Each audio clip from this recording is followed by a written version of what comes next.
I'd like to begin by sharing this reflection with you on the reading from Genesis. And this is taken from the Reflection magazine, The Word Among Us. Doesn't it seem odd to begin Lent with the story of Noah's Ark? Could it be because Noah spent 40 days riding out a huge flood and Jesus endured 40 days among wild beasts? Well, that's part of the reason. But beyond that, there is a promise hidden in God's covenant with Noah. By vowing never again to destroy the earth in a flood, he pointed toward a better way to overcome sin and evil, Jesus' death and resurrection. And Lent gives us 40 days to prepare for it. In today's second reading, St. Peter tells us why Noah and his family are perfect Lenten companions for us. Through the flood, they escaped a sinful environment and entered a new life with God, just as we escape sin and enter new life through the floodwaters of baptism. If you're for us who are already baptized, especially if we spend these 40 days preparing to renew our baptismal promises, we are invited then to renounce the devil and all his temptations. We're invited to affirm faith in the Father, Son, and Holy Spirit.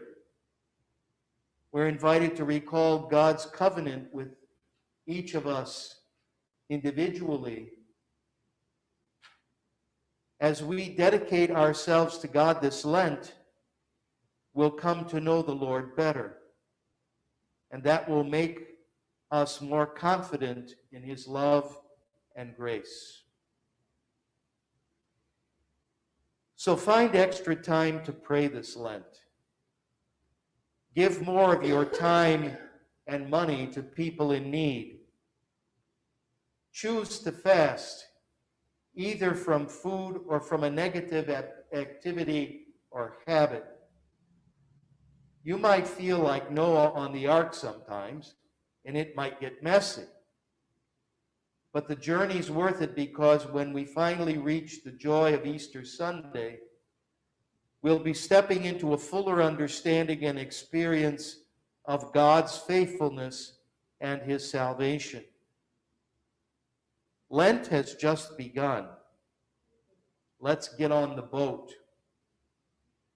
And just remember that in many older church buildings like ours, that the ceilings or the roofing was put in such a way that it was to remind us of a boat upside down, so that we're seeing what would technically be the hull of the ship.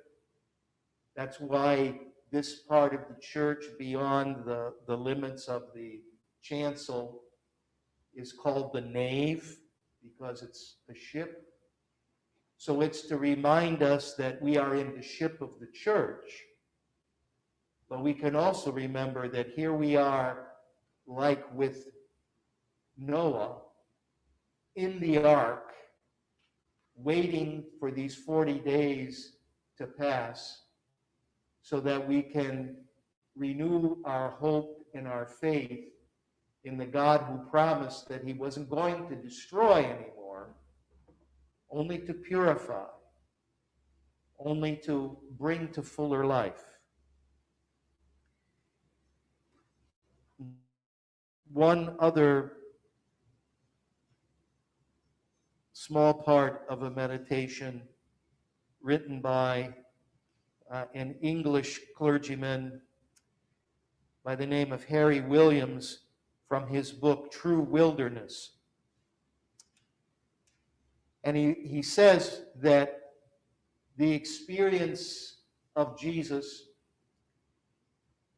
if we read the word the way it was originally written in the Greek, was that the Spirit throws Jesus out into the desert, into the wilderness.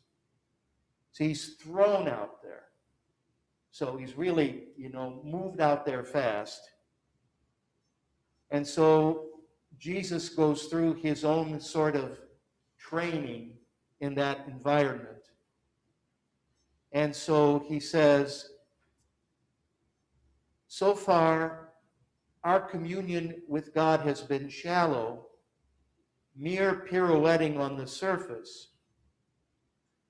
And by being in this time of Lent, we've come to see its superficiality, its unrealness, hence the feeling of loss. The training doesn't last forever.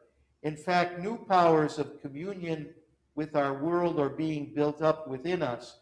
We are being made the sort of people of whom it can be said, all things are yours. But it belongs to the training to feel it will last forever. And I'm sure that all of us have had at least the thought at one time since last year that this COVID time that we are enduring is going to last forever. It sure seems that way. Because for right now, this is all we've known, and we have to continuously adapt ourselves to whatever changes of circumstance there are. So he says further, and so we are tempted of Satan, tempted to give up, to despair, tempted to cynicism, tempted sometimes to cruelty, tempted not to help others when we know we can, because we think, what's the use? Tempted to banish from our life all that we really hold most dear, and that is love. Tempted to lock ourselves up so that when we pass by, people feel, there goes a dead man. And behind each and all of these temptations is the temptation to disbelieve in what we are, the temptation to distrust ourselves, to deny that it is the Spirit himself which bears witness with our spirit, the God in us. And this self-distrust conjures up the wild beasts. Sometimes their sheer terror, panic, which makes us feel about the most ordinary, undangerous things, I can't do it. Or the wild beasts are the violent rages roaring inside us, triggered off by something ridiculously insignificant, a word, a glance, a failure to show interest in some petty concern.